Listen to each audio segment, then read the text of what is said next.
YouTube.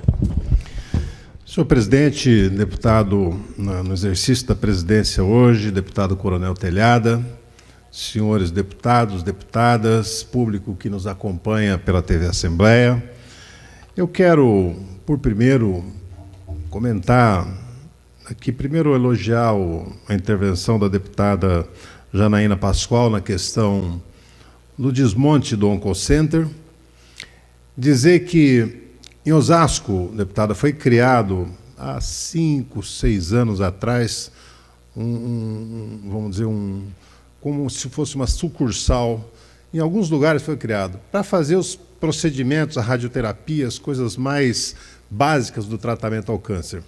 Fica na Vila Iara, em Osasco, né, o governador Alckmin, na época, foi lá e inaugurou, e agora ele está sendo praticamente desativado também, um centro que beneficiava toda a população que precisava desse tratamento na Zona Oeste da Grande São Paulo.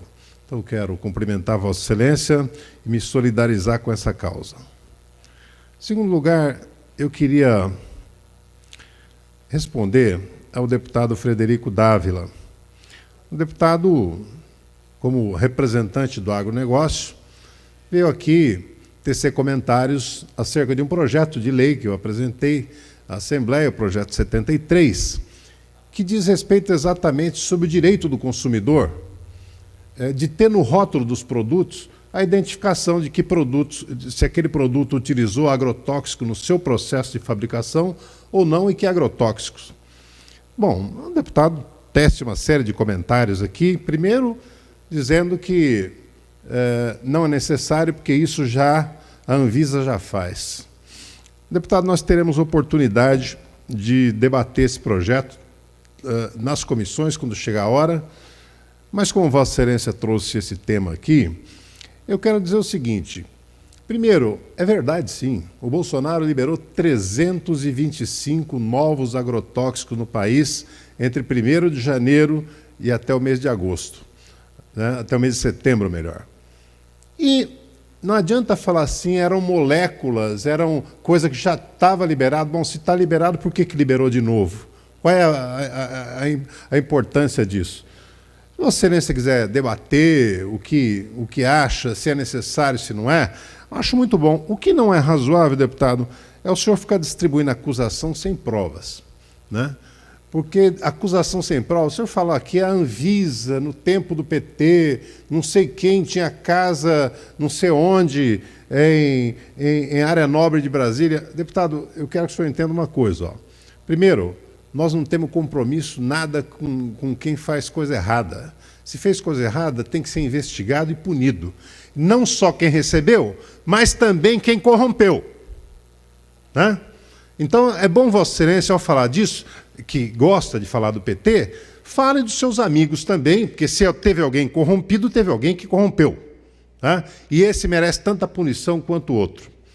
Eu sou daqueles que não temo investigação, acho que quando tem denúncia de coisa errada, tem que investigar tudo. Agora, eu gostaria de ver, sinceramente, a sua mesma disposição de investigar, para investigar o caso do Queiroz, que até hoje ninguém consegue explicar, né? O amiguinho do Bolsonaro, do família Bolsonaro, que mexe com tudo, mexe com milícia, mexe com tráfico de arma, mexe com tudo ali no Rio de Janeiro, né? E esse cidadão sai da Zona Oeste do Rio de Janeiro para vir se tratar no hospital mais caro de São Paulo, o Hospital Einstein, e não tem explicação nenhuma. Então, talvez esse furor investigatório e novo de Vossa Excelência possa ser dirigido também para explicar como é que o Queiroz consegue se tratar durante tanto tempo no hospital tão caro, o mais caro de São Paulo, sem ser uma pessoa, a única fonte de renda que ele fala é que ele tem venda de carro, de vez em quando ele consegue. Eu conheço tanto vendedor de carro em São Paulo, em Osasco, em tanto canto, eu não conheço um com essa condição, sabe, a condição de ostentar um nível de vida como esse. Acho que seria importante, realmente, né, depois a família Bolsonaro também explicar as relações com a energia do Paraguai, advinda de Itaipu. Seria bom para a sociedade saber, ter conhecimento dessas questões. Eu queria mais ainda comentar aqui com Vossas Excelências a questão do discurso do Bolsonaro ontem.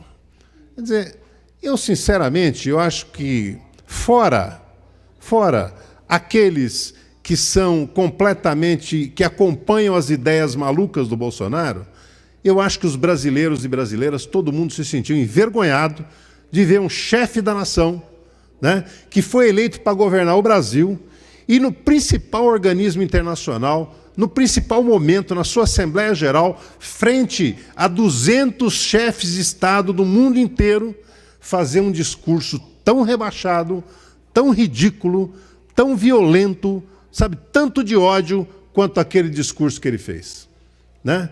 Não dá para entender. Primeiro, quem vai na ONU, nós já tivemos vários chefes de Estados brasileiros, como é a tradição da ONU, que abrem a Assembleia Geral. O presidente Lula, a presidenta Dilma, o presidente Fernando Henrique, o presidente Sarney, né? Lá atrás até os presidentes militares costumavam mandar os chanceleres porque acho que não tinha muita coragem de fazer diretamente eles a abertura. Pois bem, o Bolsonaro vai lá, ao invés de falar dos grandes temas mundiais, falar da necessidade de ter um mundo de paz, de combater a fome no mundo, de ver como que as economias vão reagir para gerar emprego para milhões, bilhões de seres humanos que não têm como sobreviver. Esse é o desafio do momento. Não. O chefe de Estado vai lá para discutir temas internos, para xingar os seus adversários internos que não têm direito de se defender no mesmo local, né? Vai lá para acusar, fazer propaganda do seu governo, falar que aqui o Brasil não tem destruição na Amazônia, negou queimadas na Amazônia, né? Quer dizer, onde nós estamos? E para completar, fazer aquele espetáculo patético de declaração de amor aos Estados Unidos, como se o Brasil fosse uma colônia, fosse o 51º Estado norte-americano, né? O Trump chegou ao ponto, o tratamento que deu ao Bolsonaro mostra bem como o americano gosta de brasileiro. Mostra bem. Quem não se dá o valor, quem não é capaz de defender o próprio país, não merece respeito dos demais chefes de Estado. Por isso que ele esperou por 1 hora em pé o Trump chegar para receber dele um cumprimento de exatos 17 segundos e tirar uma fotografia que ele ainda deu a ordem onde ele deveria se posicionar. Então, o comportamento é realmente patético. O deputado Conte Lopes, meu amigo, falou aqui, mas ele foi eleito, ele tem o direito. Ser eleito não quer dizer que ele pode fazer tudo o que ele quer. Representar o Brasil é preciso ter postura. Dialogar com outros chefes de Estado, com outras nações, é preciso ter respeito. Não é razoável que ele vá ao Conselho, à Assembleia Geral da ONU, para atacar países que nós não temos por que atacar.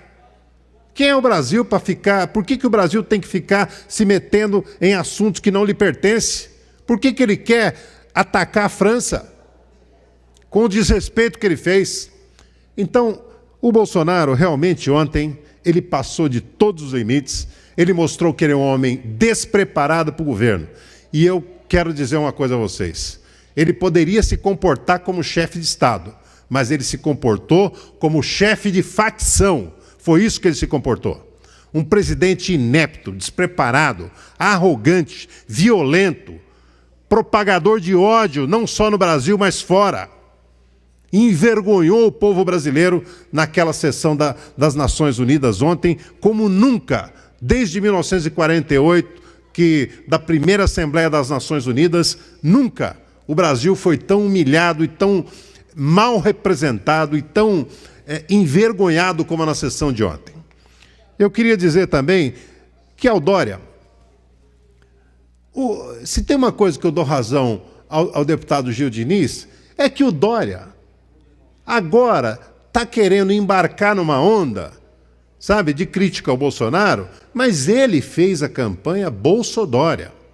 Quer dizer, ele até abriu mão do próprio nome de Dória e agregou o Bolsonaro para falar, Bolsodória, vote num e vote no outro.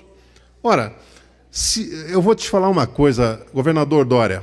Se o senhor quiser se diferenciar, só para concluir, se o senhor quiser se diferenciar 1 milímetro sequer do Bolsonaro, o senhor pode começar proibindo os agrotóxicos que ele liberou no país, proibindo no estado de São Paulo. São Paulo não é obrigado a seguir esse tipo de legislação.